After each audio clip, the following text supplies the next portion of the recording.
আমি এই সর্বোচ্চ নিরাপত্তার জেলখানা তৈরি করেছি। এই কপ আর এই ক্রিমিনাল যদি এখানে 100 দিন সার্ভাইভ করতে পারে তাহলে আমি ওদেরকে দেবো $5,00,000। হে কেমন হ্যাঁ, আছো? ভালো, তোমার সাথে দেখা করে ভালো লাগলো। হ্যাঁ আমারও, আমি লেনি। ইয়েন, তোমাদের হ্যান্ডকাপটা খুলে দেবো? তাহলে তো খুব ভালো হয়। এখন থেকে 100 দিনের কাউন্টার শুরু হলো, আর তোমাদের মধ্যে যদি কেউ এখান থেকে বেরিয়ে যাবার সিদ্ধান্ত নাও তাহলে দুজনেই কিচ্ছু পাবে না। তোমরা বাস্তবে কখনো $5,00,000 দেখেছো? জীবনেও না। না মানে জেল থেকে বেরোনোর পরে আমি $5,00,000 পাবো, সেটা কি কাউন্ট হবে? তুমি কত বছর ধরে পুলিশ? 17 বছর ধরে। আর তুমি কত বছর ধরে আসামি?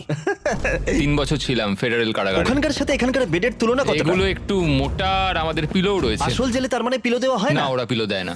যাই হোক, পিলোর কথা বাদ দিলে এই প্রিজনটা হলো 1:1 রেপ্লিকা, ঠিক যেমনটা আসল প্রিজন হয়। ভাই, প্রিজনের টয়লেট এরকমই হয়। ওয়াও। তোমরা দিনে 3 বার খাবার পাবে, প্রতি রাতে একই সময়ে লাইট অফ হবে, আর একই সময়ে প্রতিদিন ঘুম থেকে